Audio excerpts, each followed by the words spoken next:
All right, man. So let's do it. I'm gonna give a little intro, and then we'll dive right in, man. You good to go? Oh, yeah. Welcome to the Dr. Mudgil podcast. I am super excited to have a Hollywood superstar in front of me, Peter Facinelli. He's going to be too modest to admit to all his success, but we're going to hear all about all the amazing things he's done in his life. And Peter, I'm close with Peter's sister, so give her a little shout out, Lisa, who helped to put this together. So thank you to Lisa and Peter, man. Thank you so much for taking the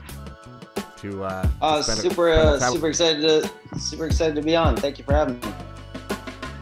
So as we were just discussing briefly before we started, the podcast is really about capturing stories that inspire and, stories of hustle and grind and that, can really empower other folks that hear them. I think the more times you hear an empowering story, the more you enable people to believe that, yes, they can do it. And, just going through your story the last couple of days, I'm so excited when we're able to book this. You're a guy who has parents who were immigrants who came from Italy. You had a humble upbringing in Queens. I think you guys grew up in Ozone Park. You went to Catholic high school. You went to NYU, and fast forward, many years later, you've been in a million TV shows, a million movies. You're super well known for your for your work on Twilight, the movie adaptation of that series. You're a writer, you're a director, you're a producer.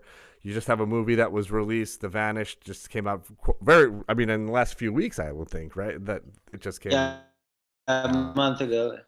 Yeah. And anyone who wherever you stream movies, you can find that. So Apple, iTunes, Amazon. It's the new I guess the new world of movies. You were on a Showtime series, Nurse Jackie. You've been everywhere. So I guess just kind of start way back, because I think that's really where a lot of the magic is. When your parents, you guys were all born here, the first to be born here from your family, right? You and your siblings, your parents came from Italy. I think both of your parents. Both of my parents were born in Italy. And then me and my sisters my dad came over when he was 17 or 18. And then he met my mom actually in Canada at a wedding, a family wedding. And so she was from Italy as well. So me and my sisters were all born in New York. Your mom was born in Italy too, right? She was an immigrant as well. So talk to me a little bit about growing up in Queens. I'm sure, I don't know if Ozone Park at that time was a predominantly Italian neighborhood. I know the boroughs were kind of segregated, way back in the day, but when we were kids, there was a little bit more integration. But did your parents kind of move to a predominantly Italian neighborhood? It was Italian, but it was right on the border of Brooklyn. So it was heavily Hispanic and Italian, my neighborhood. Most of my best friends were Hispanic. My three best friends were Cuban. I went to a grade school. It was predominantly my classroom was Hispanic, and I was the minority, I think, in my class. But I never saw that growing up. Like, it was, race, it doesn't exist when you're a kid, because you're just everybody's your friend that's in school, so you don't look at them differently like that. But there was racism in the neighborhood. I remember, we were close to Howard Beach, and I just remember I was about 10 or 11 years old, and there was a guy that was he was an African American guy that was coming home from work, and there was these kids that were beating him up with hockey sticks, these white kids, and I started screaming and my at them, and my sisters came out and they started screaming at the kids, and kids ran off, and then we called an ambulance, and the police actually took it at 11 years old. The police took me around the neighborhood to kind of look for the kids, and we couldn't find them. But that was my first experience with, I didn't understand why they were beating him up or what the issues was, because I wasn't taught it. Racism is really taught. It wasn't really taught in my house. Yeah, it's it's sad to say that where the world is now, how things are. It's something that is so pervasive. I grew up in Brooklyn when I was really little, and it was a melting pot. There was again, you never thought about race. And that's one of the things that I love about New York, though. It's really a melting pot of different people and occupations, and just different people just having different jobs. And I remember I used to love to sit on like benches and just watch people in Manhattan go by, and it's just a palette of all these different experiences that people are having. You know, there's no one, you know, no two people passed by that were the same. It was really wonderful and interesting. It is. It is actually amazing. Now you see everyone walking by with their masks on, but it's uh, it's pretty wild. Everyone has something to do, and everyone has somewhere to go, and it's just so packed. There's like a million people walking in every direction, and and everyone has their story. All races, all sexual orientations, and New York Mm. is truly a very special place. But kind of going back to like the racist stuff. I grew up in Brooklyn when I was really little. When we moved to Long Island, so it was interesting because we moved. I was the only Indian kid in my school. When we moved out there, it was a Mm. predominantly Irish Italian neighborhood, a very blue collar part of South Shore of Long Island, and that was the first time I actually experienced racism, which was odd for me because coming from a place like like Ozone Park where you grew up, or I was in Start City, it was just a totally foreign experience. Um, Yeah. I know a little bit about your upbringing just because of Lisa and Joanne. They kind of shared what it was like for them, and Mm. um, kind of fast forwarding a little bit. So, in terms of like the acting bug, I know you studied acting in college and you went to a Catholic high school. Were you part of like drama and acting growing up? Were you part of like the drama club? Did they have a drama club in your high school? Yes, and I went to St. Francis Prep, and I don't even know why I went there. To be honest, like I didn't know where to go for high school, and I just heard that that was a really good high school to go to. I never went and visited it, and I didn't realize that it was an hour and a half away from my house. So I had to take 4 buses to get there, and 4 buses to get home. Otherwise, if I knew, I would have picked a school that was closer. But they did have a great theater program, but I wasn't in it because I was too shy. I mean, I was so shy in high school that I couldn't even get in the lunch line at high school because I was afraid of like I drop something, somebody might look at me, or I do something foolish. Because there was 3,500 kids in my school. It's very intimidating when you look at that lunch line and all these bigger kids are like on the lunch line getting their food, and so I would go to the opposite end of the to the cafeteria, and I would get a pretzel from this lady who sold pretzels in this little cart, and I'd get a pretzel and an orange juice and just sit down. And I was kind of a wallflower. I didn't want anybody to look at me. Um, Even like when and even like when you were like one of the upperclassmen. when I became a senior, that was the first time. It took me 3 years to actually get into the lunch line. When I was a senior, I finally got the courage to actually go and get into the lunch line. So yeah, I kind of grew into that. But for the first 3 years, I honestly, it was pretzels and orange juice for me for lunch. And but I always, when I was younger, had this desire and this dream of wanting to be an actor, but I was super shy. I never performed. I was very quiet. I mean, my sisters will tell you, like, they never would think, oh, Peter would become an actor because he's so quiet, you know. But there was kind of this burning desire inside me to want to be an actor. I remember seeing this movie, Butch Cassidy and the Sundance Kid, when I was younger. It must have been like 10 or 11 or 12. It was Paul Newman and Robert Redford. And those guys, it was like, two guys playing cowboys, and it was just fun. It looked like they were having the best time. And then I was at a school, and we were able to take out these books. And I remember getting out this little picture book, and it was a little autobiography book on Paul Newman. I was looking through all his movies, and I was like, wow, that looks like a fun thing to do. I want to do that. And I didn't have an idea of how I would do it. I just thought I'd like to do it, and that kind of burning desire kind of grew in me. And then when I got a little older, when I was in like towards the end of high school, I remember telling my parents like, "Hey, I think I want to be an actor when I grow up," and telling two Italian, Right. we didn't know anybody in the industry, and they immigrated from Italy. It was like saying I wanted to go to Mars. They literally just laughed at me. And so I thought, okay, well, I don't want to tell them that anymore. So the next time they asked me what I wanted to be, I said a lawyer, because it got like, oh, a lawyer in the family. That's very prestigious, you know? So I kind of, after a while, I started telling that to people, like my family. Oh, I think I'll be a lawyer. You know, there was part of me that liked the idea of being a lawyer, in the sense that you get up and it's kind of like acting, where you get up in front of the jury and you have to present a case, and it's way higher stakes, but it is a form of theater.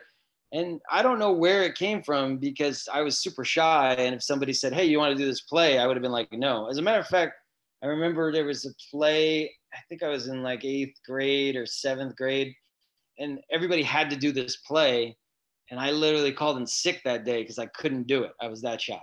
So part of me really wanted to be an actor, and the other part of me was terrified of performing.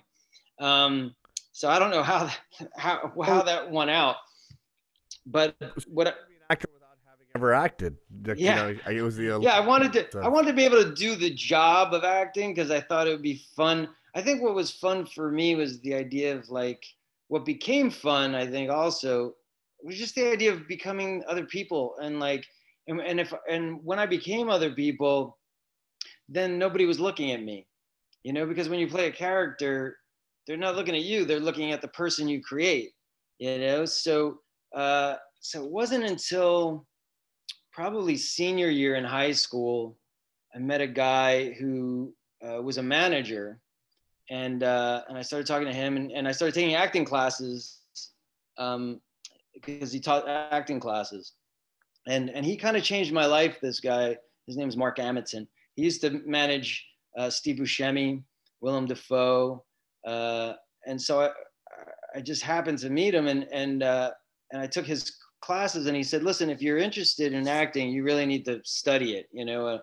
surgeon doesn't pick up a scalpel and start operating, and like a lawyer doesn't just you know, start delivering a case to the jury. They go to school, they study it."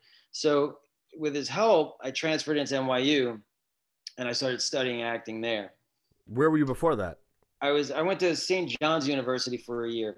I was at St. John's University. I was actually studying pre-law, because I was still kind of like, oh well, I'll just study pre-law and I'll go to law school. But then he kind of changed the trajectory of my life. This one person. I mean, it's that incredible that one person could actually change the trajectory of your life. Because if I hadn't met him, I honestly would have continued down the path of law, thinking there's no way I could be an actor.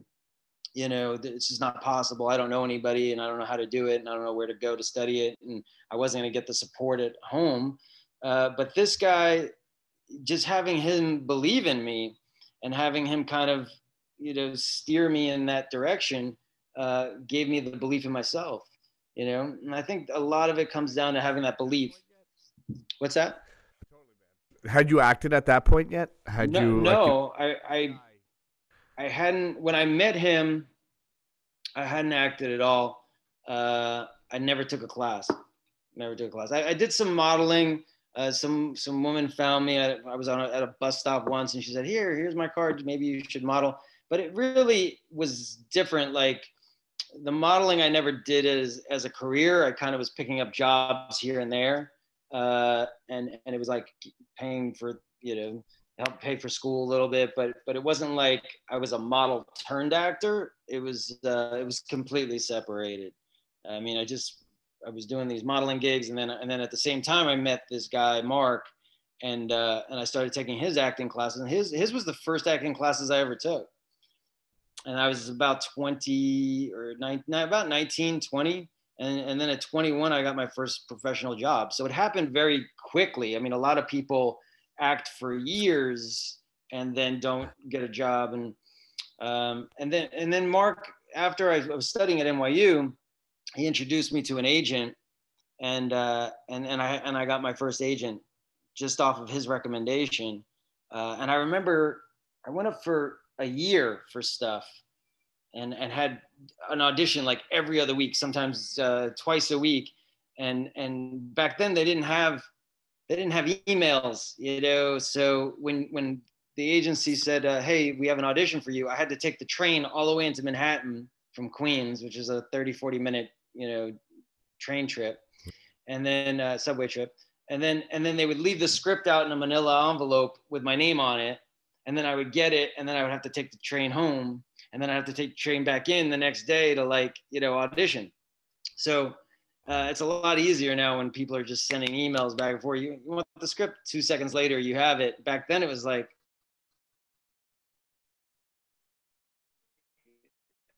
I got 30, 40 minutes since I hadn't just read the script. But it was cool because, I had an agent at the time where a lot of people, that's one of the hardest things to do is get an agent. And just off his recommendation, I had an agent. I was studying at NYU, and then I went up for a year and I didn't book anything. But I was so naive at the time that I thought I was like, I was just happy to be acting, So when I went on auditions, I was like, oh, here's an opportunity, because I went from like being super shy to, oh, now I get to perform and I get to, I get to act, and here's an opportunity for me to act. And so I didn't understand that like it was really competitive or really hard. I was just showing up, doing, my thing. And then I'd leave feeling like I had this high because I got to act, In the meantime, I was probably tanking in every single room that I went in. And I didn't even know it, because I was just like, I got to say lines and I got to act. This is so much fun, But then after a year of not booking anything, I started thinking, oh wow, well, if I don't book something, I think my agents are gonna fire me, because why would they keep me, And so every time I got a script, it started becoming like, at first it was like getting a Christmas gift. Every time I got a script, it was like, it was like opening up a gift. And towards the end of that year, it's like, they'd be like, you have an audition tomorrow. And I'd be sweating like, oh God, if I don't get this one, And then eventually after that year, I booked this little movie called Angela. Rebecca Miller, Arthur Miller's daughter, wrote and directed it. And it was literally like 2-3 scenes in this little movie, but it went to Sundance. And that was cool. It was when Sundance was really arts films. And that was like the kind of the launch of my career. Just getting a paycheck for it was incredible. I mean, I was 20 years old. I think I made like $250, for this part. But I was like, wow, I got paid to act, which is kind of cool, And then I remember telling my parents I was transferring into NYU to study theater. And they were like, well, why are you studying theater? You're going to be a lawyer. And I said, well, as an actor, I'm really shy. So these acting classes will help me be a lawyer. And they didn't know any better. So they bought it. And it was kind of nice that they didn't know anything, because like I could tell them anything and they'd be like, oh, okay. That's great, man. Hey, what was your original teacher's name? Your original acting coach? Mark Amaton. Yeah, Amaton. Are you still in touch with him? Yeah, he's retired now, but I still talk to him. He's like a mentor to me. He's like, I call him my Yoda, because he's like literally gives me great pearls of wisdom and advice all the time. That's amazing, man. We've all had those folks in our lives, that like one person that kind of alters the trajectory of your life. That's it's such a powerful. Yeah. That human connection is just so powerful, when something like that happens. Well, I remember reading somewhere it said the difference where you are today and the difference where you'll be a year from now is just a matter of the people that you meet in that year. And if you don't meet anybody, you're going to be exactly in the same place. So yeah. Really the people that you meet are the ones that kind of help you along your journey. And those people you really can't plan. It's the universe just drops them in your life. Like I couldn't have planned meeting Mark Amazon. Kind of showed up, and I was thankful for it. Yeah, I mean it's wild, man. I mean your trajectory is it's super compressed into like a very short period of time. So my main office is on Fifth Avenue in Manhattan, in the Village, right by NYU. It's on Fifth Avenue and 10th Street, and I have a lot of like celebrity acting patients.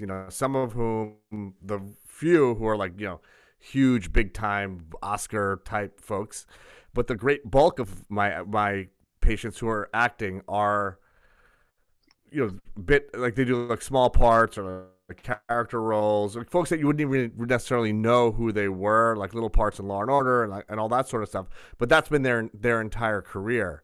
And what's so fascinating to me is like there's certain like tipping point events in life that kind of alter your trajectory, and you've had obviously a tremendous career. You know, I mean, you're a friggin' movie star.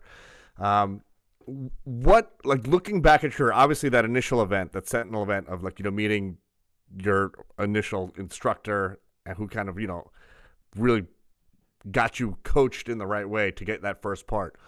For you, what would you say is like when you knew that, hey, you know what, like, and when you were able to tell your family, your parents, that this is like I'm legitimately an actor and I'm going to make a living doing this. So what was like the very first time that happened? And of course, there's different levels to that.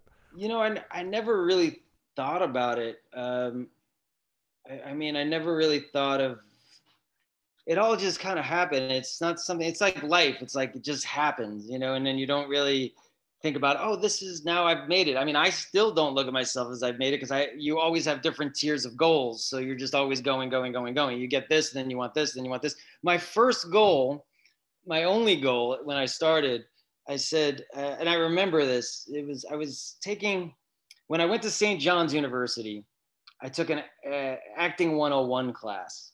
It was an elective. Actually, that might have been my first class before I even met Mark Amazon. And I might have met him at the same time. And I remember I was in this acting class with this kid, and I was having such a good time because I was like, wow, this is kind of fun, and this is something that I've always dreamed of doing, and I really liked it. And this kid said to me, and I forget his name, he said, yeah, this is fun, but what are the chances of us ever actually making a living out of this? You know, and I kind of got like annoyed that he said that, like, because I was like, well, who are you to tell me I can't? You know what I mean? In my mind.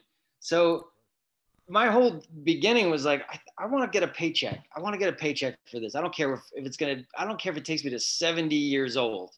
I'm going to get a paycheck for this. And that stubbornness kind of drove me too, because it was like, I wanted to prove that kid wrong. I wanted to prove that I could actually, you know, get a paycheck just for acting, you know? And so then I had met Mark, and then it became about just seeing if I could get a job. And then I got a job, and that led to another job. And then the first bigger role I got was, I think over the summer of 95, I did that little movie with Rebecca Miller where I had like 3 scenes in it. And then in January of like 96, I remember I got the guest starring role in a Law and Order episode. So that was like my big first break of like, I was the guest lead. And so I was 20, probably 20, 21. Okay. And so 73, yeah, 83, 93. Yeah, I was like 21. And so I got that role. And then when the episode came out, I said, Dad, I'm going to be on TV. And he didn't understand, you know, that I don't even think he understood. I was studying acting. So he's like, what do you mean? You know? I was like, yeah, I got this role on Law and Order. I'm going to be on this Law and Order episode. And then he sat down to watch it. And I think he really thought I was like going to like pass by in the background, or like, hey, that's my son's hand, you know?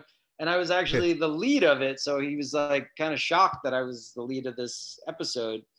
But even then, I don't think my dad really understood it, because it was like 10 years into my career, and he'd be like, listen, if you don't make it, you always have your room back at my house. And I'd be like, okay, but I got 3 kids now, Dad, so I think I'm all right. Yeah. That's great. That's classic, man. So you never had a plan? Well, there's a couple of things I want to touch on there. One is you never had a plan B. I mean, that's one of the, I think one of the biggest ways to attain a goal, like your goal to become an actor. Like you never, you know, you weren't like, you had like a fake plan B, like you were going to be a lawyer, but that was never really a real plan. Like your plan was like, you got pissed off when your friend said, hey, we can never make a career out of this. You're like, dude, no, that's my plan, which is, I think, a big part of why you became successful.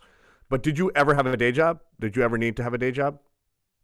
I had jobs before I started working as an actor. But after I started working as an actor, I never had another job after that. Other than acting, right? Which was kind of lovely. To be able to have a career that quickly. I mean, I went from not having acted at all to become a professional actor within like 3 years, and then having a 25-year career of being able to, pay my bills acting and take care of myself. So, I mean, I feel very fortunate in that sense, but because you hear people that they come out and they're like, I'm going to try it for 5 years. And if it doesn't work out, then I'll do this, Well, my goal was opposite. It was like, I don't care how long it takes. I don't care if it takes me to 70, I'm going to do it. You know what I mean? And I think it's really a mindset, because when you put that out and that mindset into the universe gives it back to you. So it was like, there was no doubt in my mind that I was going to do it. It was like, I don't care if it takes 1 year, 5 years, 10 years, 20 years, 50 years, I'm going to do it. You know what I mean? So that mentality is, I think, what helped it solidify it quicker. That, and I'm a firm believer that you have to have a goal and just keep that goal in your mind. I really I would think about it all the time, like from like 18 to 21, 17, even when I was younger, I daydreamed about becoming an actor, even when I wasn't acting or had no idea how to do it. Like a lot of times you don't have to know how to achieve the goal. You just have to have the goal and then take steps towards it. And then the universe will support it. You know what I mean? But it's a lot of times your fears hold you back. And anybody that has a plan B is telling the universe, yeah, I'm going to do the plan B. I didn't have a plan B. It was either, do this as a living or I don't have a backup plan. It was, and I think that it's sink or swim then, you know what I mean? It's like, it forces you to have to put all of your energy towards that. Dude, I'm so in with that 1000%. Everything you just said is like my mantra of life. Have a goal, be relentless about it. Don't have a plan B. Do whatever it takes, as long as it takes to get there. I was on another conversation before this one, and I had a podcast guest who was like kind of quick with these little one-liners, and you mentioned focus, and he's like, well, focus is an acronym. Follow one course until successful. So it's kind of like your vision of being an actor is like, and that's the kind of way I attack life too. It's a mindset thing, and it's about, listen, you're gonna fail. There'll be failures. There'll be hiccups. You had a year where you didn't get a part, but you kept plugging away.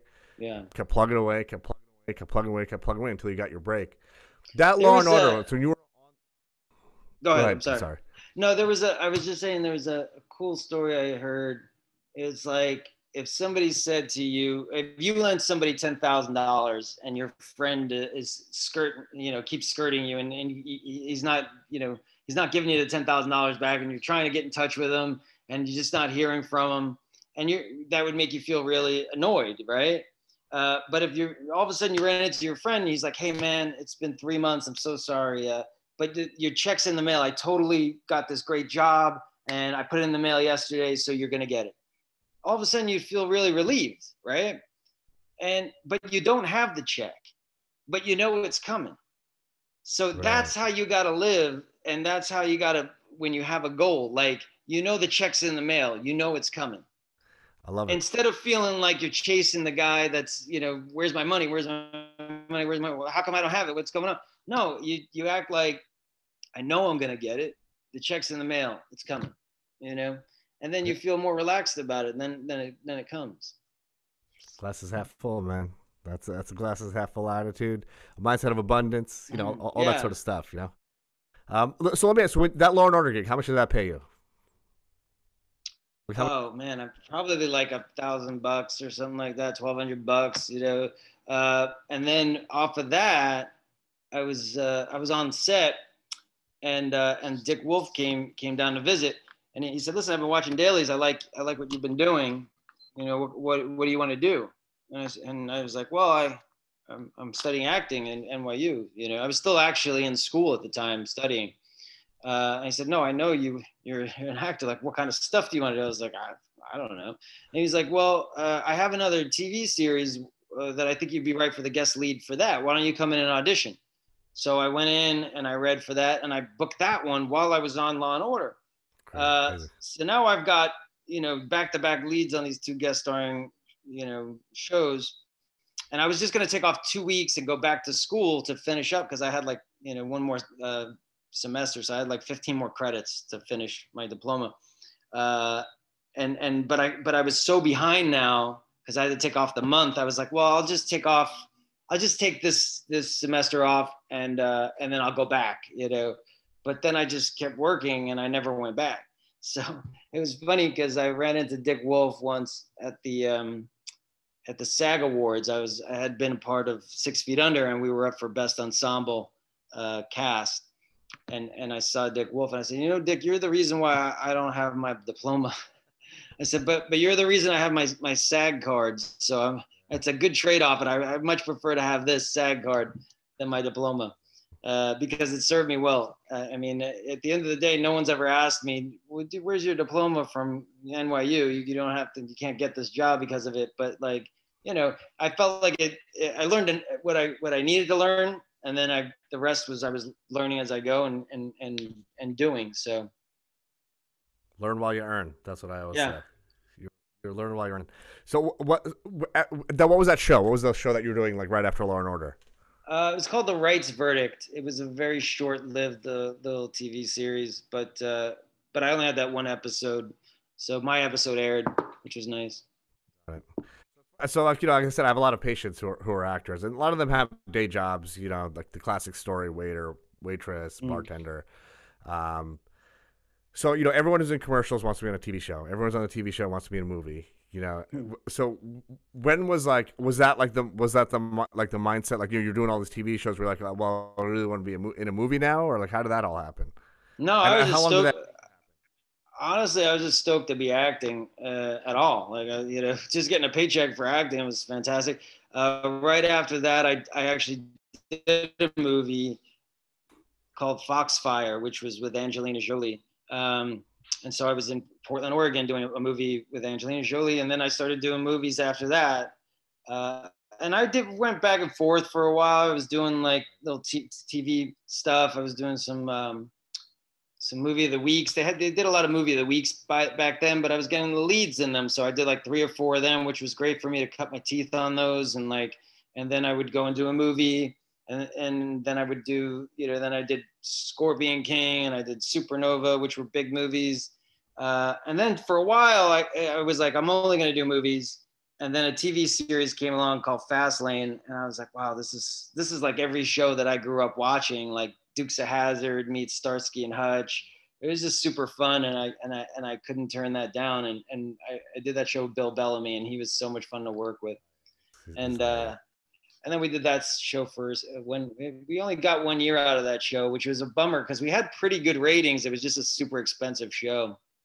But, you go one job to another. And I remember working with Steve Zahn. He was like, yeah, I got another gig after this. And I was like, oh, I like calling it a gig.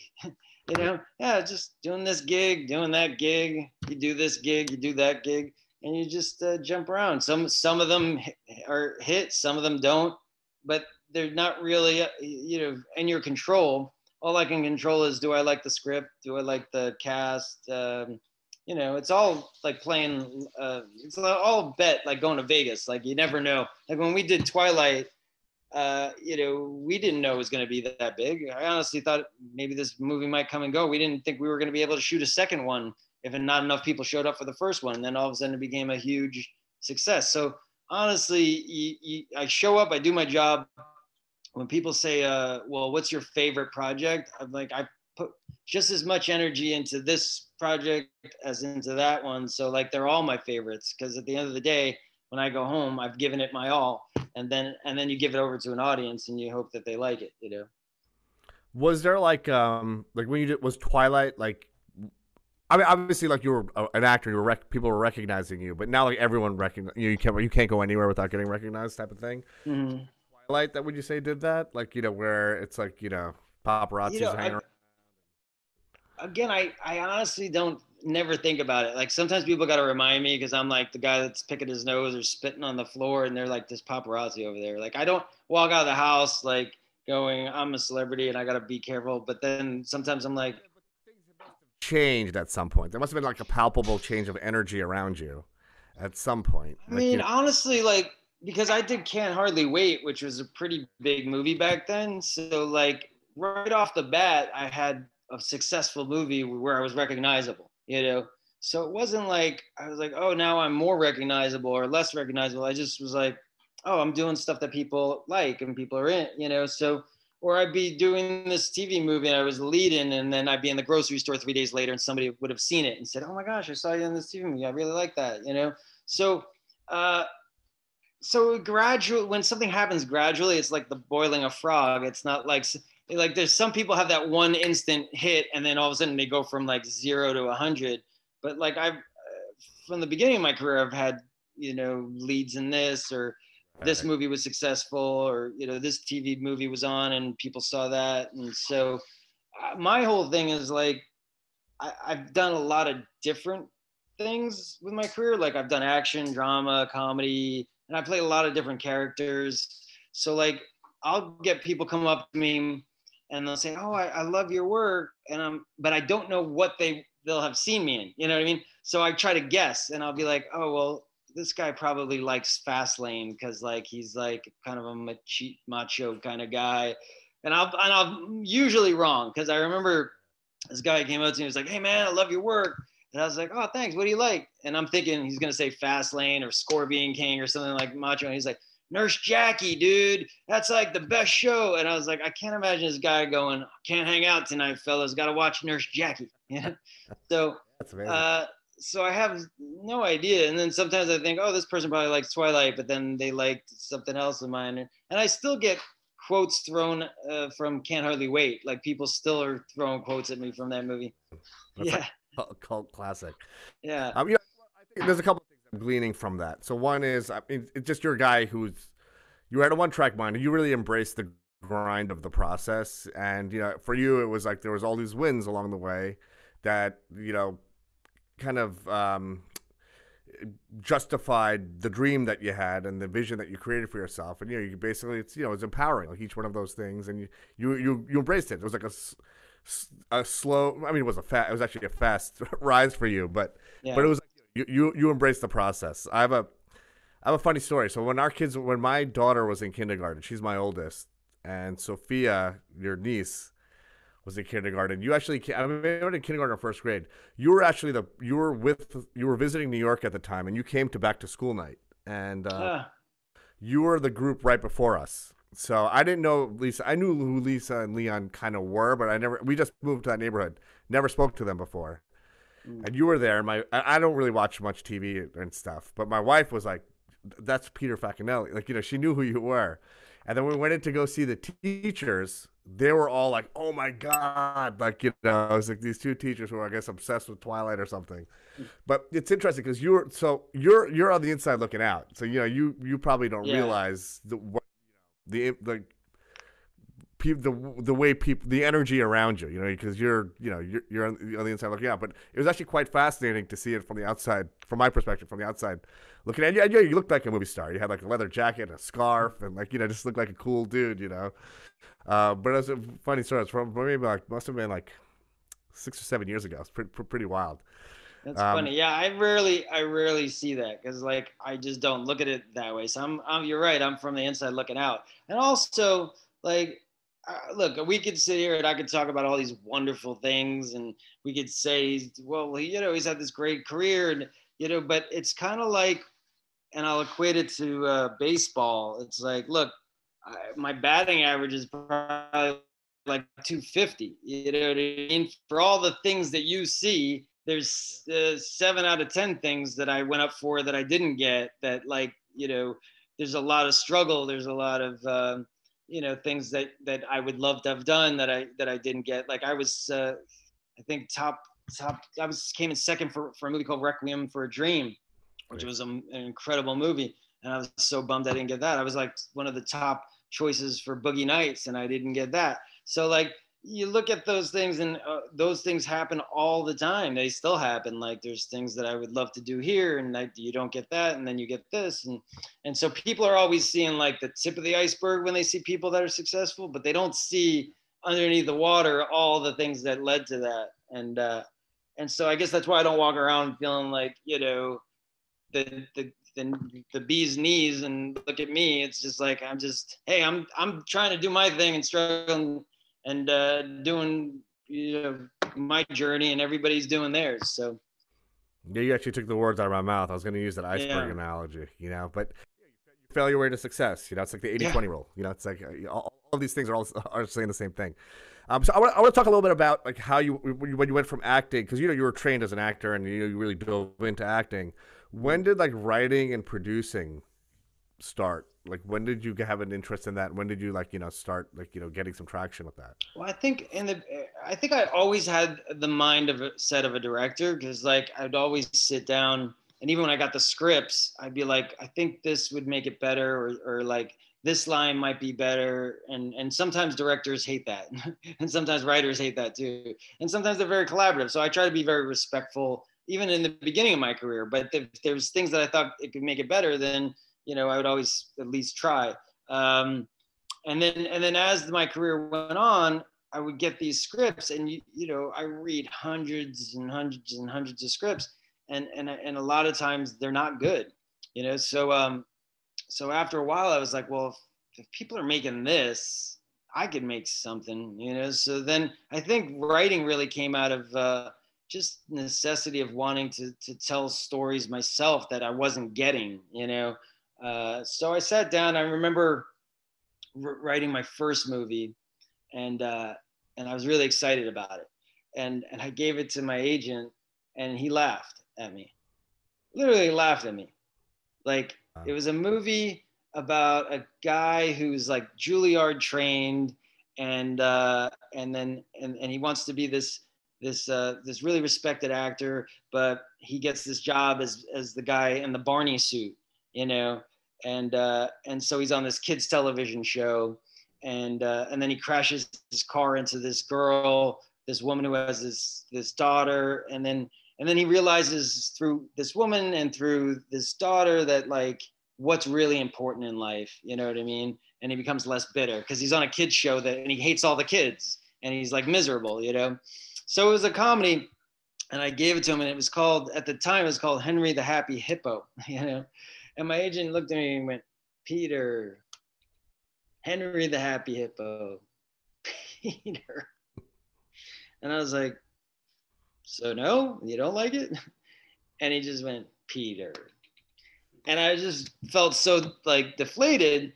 But at the same time, I was like, well, fuck that guy. I don't know if you're allowed to say that on your show, but I was like, the hell with that guy. So I literally just kept writing it, kept over the years. It took me like 2-3 years. I would just rewrite stuff and work on it, like kind of sculpt it. And then a couple of years later, like maybe 4 or 5 years later, I ended up actually getting it made. I got it made as a Hallmark movie. So like when somebody knocks you or puts you down, you could do two things: either give up or you just make.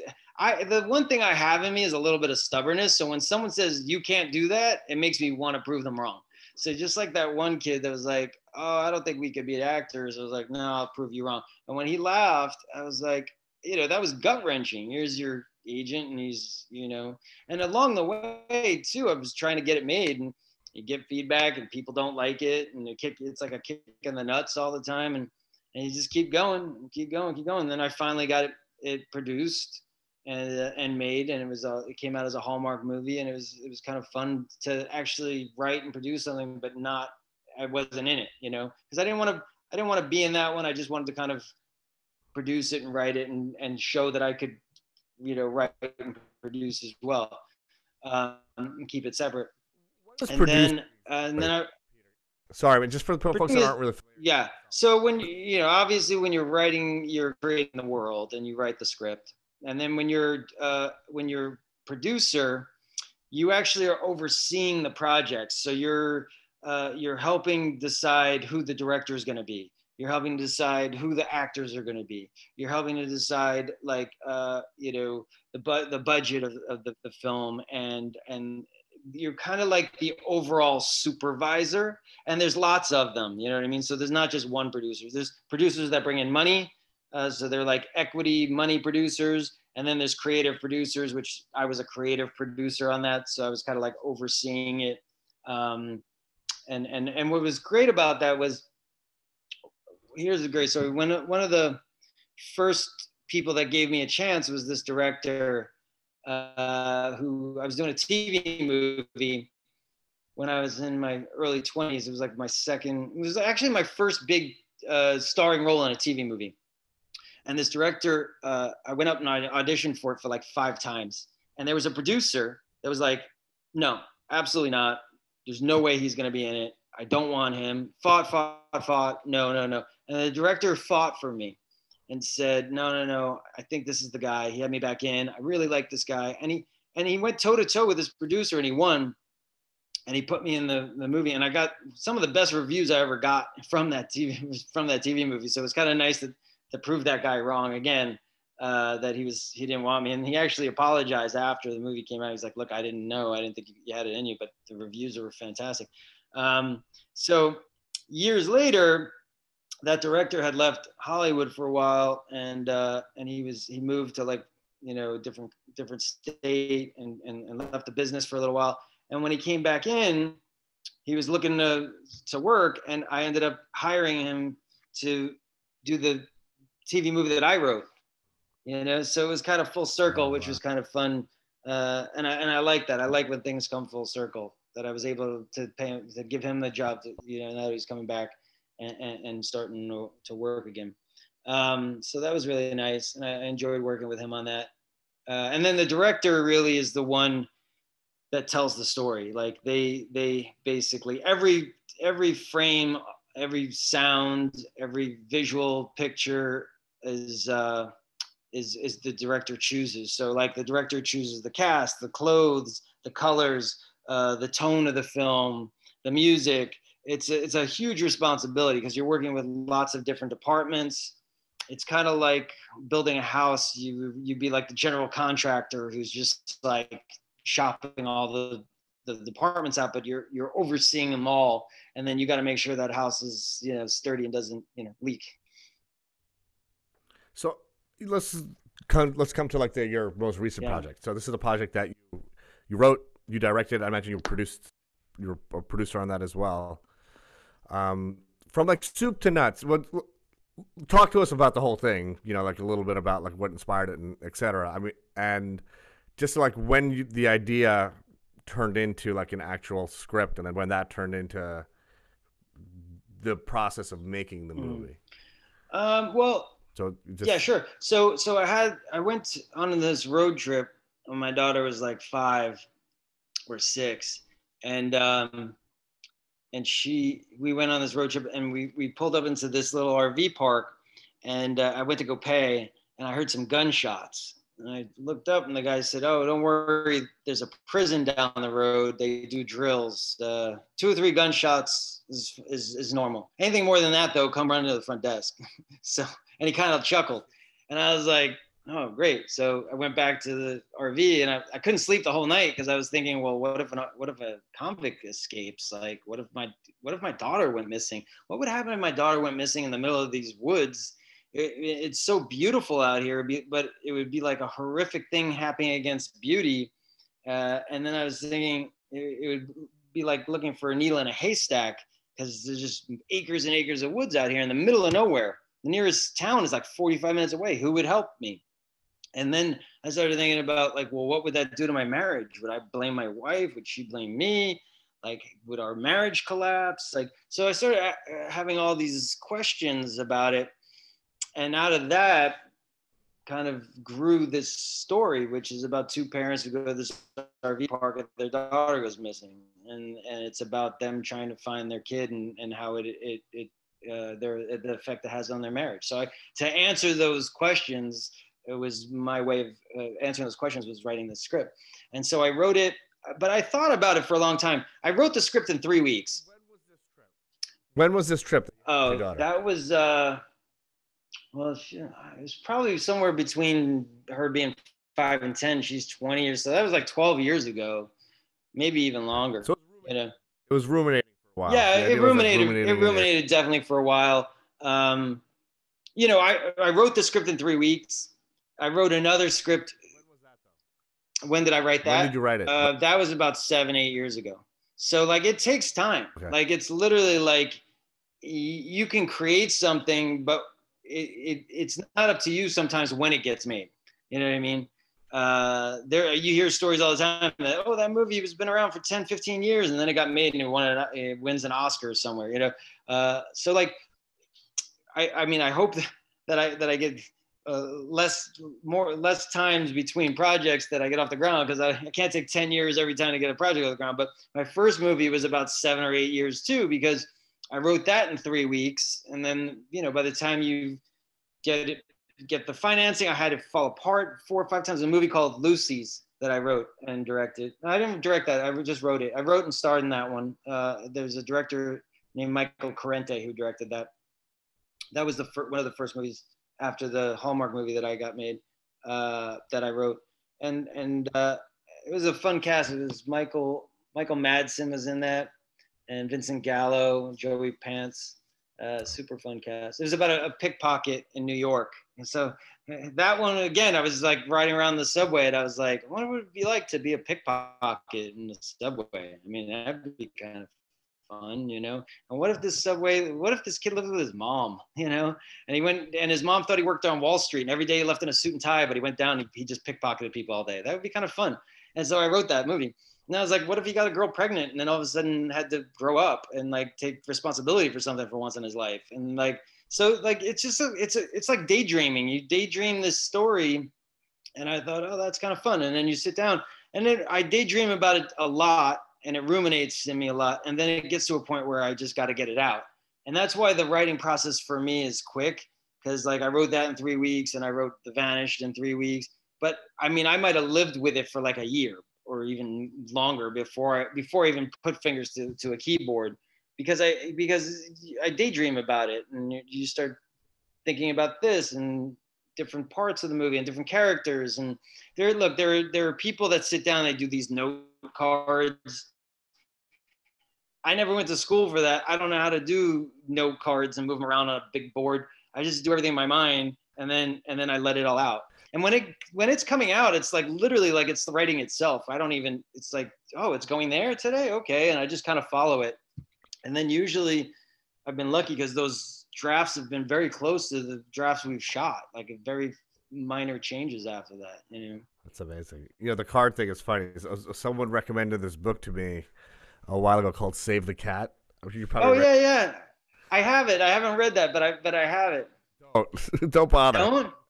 It took me forever to. It might resonate with you a little bit more, but I once I start a book, I can't finish it. It took me forever to get through that book. It's a thin book. Someone gave it to me. They were like, I think you'd like this. And I was like, yeah, I should read that. And then I just never read it. That's the whole card thing for writing a movie.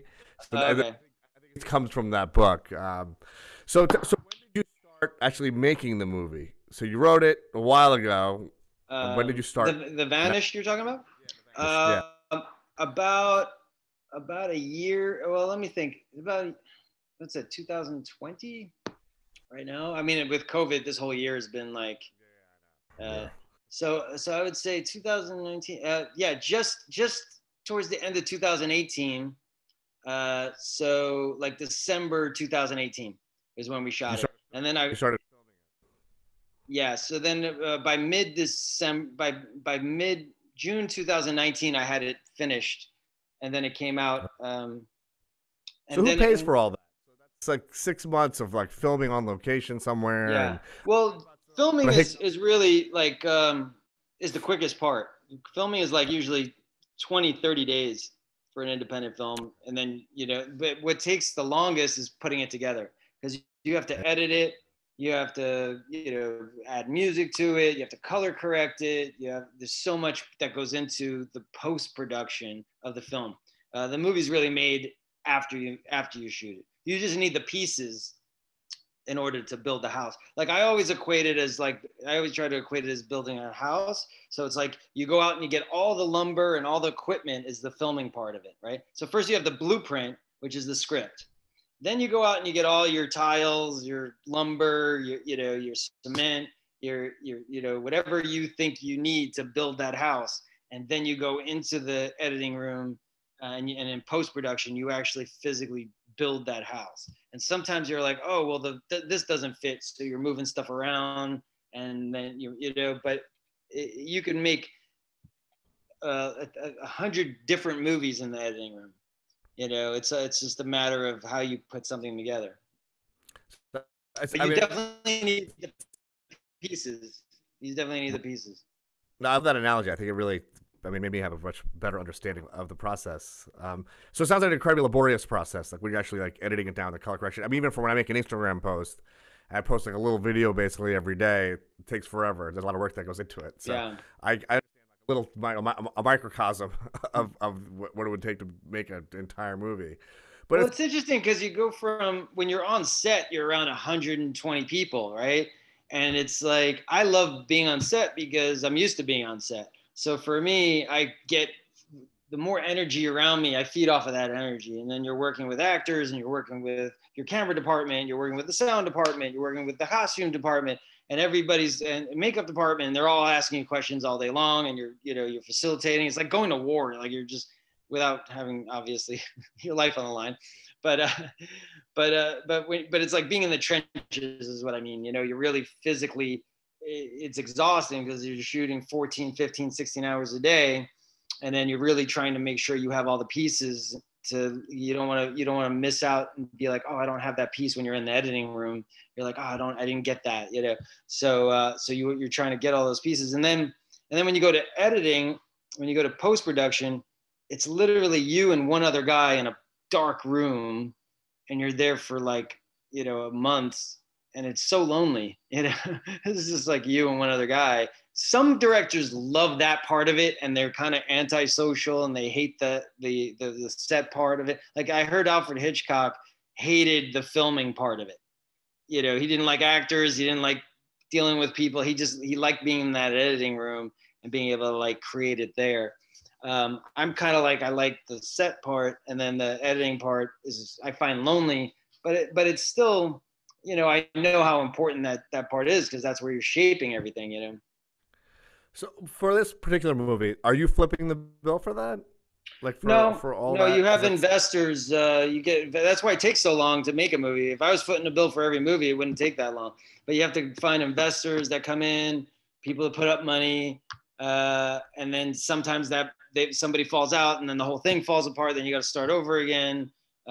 So independent filmmaking is a lot harder. When you have a studio movie, the studio's footing the bill. And most of the films I've done now have been independents. I'm producing a studio film right now. We just started going into pre-production, which is kind of nice because you have the money, there's a studio behind it, and it's more of like a machine. You know what I mean? You're just part of the machine. right. No, which makes total sense. So when did you finish all the post production stuff for The Vanished? Probably mid-June, July, August, sometime last year. So then it takes another year to come out because, they might, even though the movie was done last year, they might go, okay, well, we're going to put this out in 2020, right? So they decide, do we want to put it out first quarter 2020? Do we want to put it out second quarter 2020, third quarter 2020, or fourth quarter 2020? And we were going to go out with this film, The Vanished, in March or April, but because of COVID, we pushed it back to August. So, then the movie just kind of sits there and waits to come out because they try to figure out what's the best time to release the movie. Who's they? The producers. Well, at that point, you do have a distributor come on board. After you make the movie, you find a distributor, and the distributor is the one who decides when the movie's going to be put out. I mean, I think it's important for like a lay person like me, who's like a viewer of movies, to understand like processes. I just finished writing like a book, and like when I was done writing it, I was like, okay, cool. I'm done. Like I'm good to go. That's like the work just begins then. Like then you gotta figure out the cover, the typesetting, and the distribution of it. Like so it's I mean and then edit it. Yeah, I co-authored a young adult novel, and so here's another story for you guys. So I went to my agents. I said, hey, I got an idea for this book. And they said, yeah, well, books don't really pay much money up front. And you'd probably have to write it first, and then you'd have to shop it, which is a lot of work. And basically they were saying, we don't want to help you, Right. So So I was like, oh, okay. Well, I guess, me, because I get stubborn, I want to do it. Okay, well then, if you can't say it's done, can be done, I'll just go do it. And so I partnered up with another writer that I liked. I read some books that he had done, and I thought he was a good fit. So I pitched him the idea, and then he was like, "Yeah, I really like that." And he was actually an author that's had books come out and won, been bestsellers, and so we wrote the first few chapters, and then we sent that to publishers. And they were like, he was like, look, what I've done in the past is you write the first 3 chapters, send it to publishers as a teaser, and then they'll come, and if they like it, they'll come and they'll put up the money for you to finish the book. And so we sent it out to at least 100 publishers, at least 100, and we got 1 yes. So 99 no's, 1 yes, but you only need 1 yes. So, you're getting all these rejection letters and you're like, oh no, maybe this is not going to happen. And then we get 1 yes, which was a great publishing company called Little Brown, who did the Twilight books actually. And so then they came in and they paid us to finish the book. And then I went back to my agents and I said, hey, so the book that you said I couldn't sell, I sold it. And then they took 15%. So I was like, oh, great.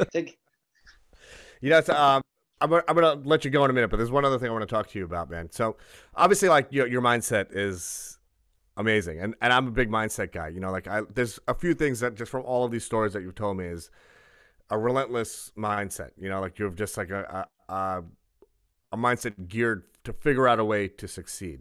And one of the things that I thought was so cool was it was a quote somewhere. I think it was on some interview that you did on TV. Maybe it was on Tamron Hall or something, where you were talking about your time in quarantine, and you were like, what you do in quarantine is really, it sort of embodies what your discipline is like and how disciplined you are. Because, you could kind of use this time to do something productive, or you can use this time to, not do something productive. And I'm totally misquoting you, but it was something along those lines. No, I said, there was a quote that I read. It said, if you come out of quarantine exactly the same as you went in, then you didn't lack time, you lacked discipline. That's what it was. So you basically came out of quarantine like fucking jacked and ripped. You totally shredded during quarantine. And if anyone wants to see it, they can go to your Instagram and check it. Yeah, I lost 30 pounds in quarantine because I was like, you know what, I can't go out. So then I started going in. So I was like, I'm just gonna meditate, I'm gonna work on my body, I'm gonna work on my mind. And I do that every day. I read stuff. I took a course in hypnosis because I'm fascinated by the subconscious mind, because everything starts with the mind. Even like the mindset of I'm gonna lose 30 pounds. I didn't necessarily start out to go, I'm gonna lose 30 pounds. I said, you know what? I want a body like Brad Pitt in Fight Club. That's what I want. And I put a picture up of Brad Pitt in Fight Club. I said, that's what I want. And then you tell the universe, that's what I want. And then you wake up every day and you work towards that goal. And if that means, watching your diet, then you start watching your diet. If that means going on the treadmill, you start going on the treadmill. And in the beginning, listen, I was out of shape. So like just a 10-minute walk on the treadmill, I was wiped. But you build up every day. It's persistence and like consistency. Those are the two things, consistency and persistence. If you show up and are consistent and persistent, then you could do anything. I remember there was an article or I read somewhere or somebody, maybe it was a video that said when they asked about the nuclear bomb, they asked the guy who created it, they said, do you think, what would it take to create a nuclear bomb, like to split an atom, basically? And he said, only the will to do it. If you have the will to do something, you'll find a way to do it. So it all comes down to that. Like, people look at it as like, oh, it's too much. Like if someone gave you a giant cake and were like, here, eat this. You look at it and go, oh my God, I can't eat this. This is giant cake, but it's one slice at a time, and then you eat it. Like, but it's like, if you just you got to start with that will, and then you got to have the persistence and the consistency. I love it. And it's like anything else. If you go to the gym every day, you'll get muscles faster. If you go to the gym once every other week, then you're not going to be as in shape. So when you set your mind on a goal, the more energy you put into it, the more is going to come back, you know? So show up every day, do something every day. It's so funny, man. All of the things you're saying are things that, like I say on like these Instagram posts, these videos I make every day. Like, you know, one of the things in my book I talk about is getting your daily win. Like, you know, for whatever your goal is. If you have a goal, you don't go to sleep that night until you get your win for the day. That's going to get you one step closer to your goal. Yeah, you know, and I like that's that. it's all about very specific goal setting. And all the things, so many of the things that you said just really resonate with all the things that I love to talk about, that I wrote about in my book, man. Just I can talk to you all day, man. I'm just so glad. Well, you have to send me a you. copy of it. Now I want to read this book. Okay. You, man. I'm gonna send one to you, Peter. Listen, I'm gonna let you go. I just want to thank you so much, man. I really, you know, Lisa told me, your sister, that I would really love chatting with you, and you know, she was absolutely right, man. I mean, I love what you're all about. I can't wait to watch you. Man. We're trying to find time to watch it. It seems a little scary for my kids, so my wife and I got to carve out some time so we can watch it together. How old are your kids? 12, 10, and 8. How old are your kids? 12, 10, and 8. Yeah, 12. It's a little young. My daughter's 13. She watched it. It's not so much scary as it is a thriller, but 10 and 8 is young. So you might want to watch it with your wife first. For selfish reasons, my 8-year-old will be sleeping in my bed for a month and a half if I let him watch it. Yeah. But we're definitely gonna watch it. I'm super excited to see it. I want to thank you so much for your time, man. You're a beautiful human. And thank you, man. You too. God bless you. All right, brother. Awesome. Thank you for listening to the Dr. Mudgil podcast. The audio for this podcast can be found on Apple's iTunes and SoundCloud. Let's get it.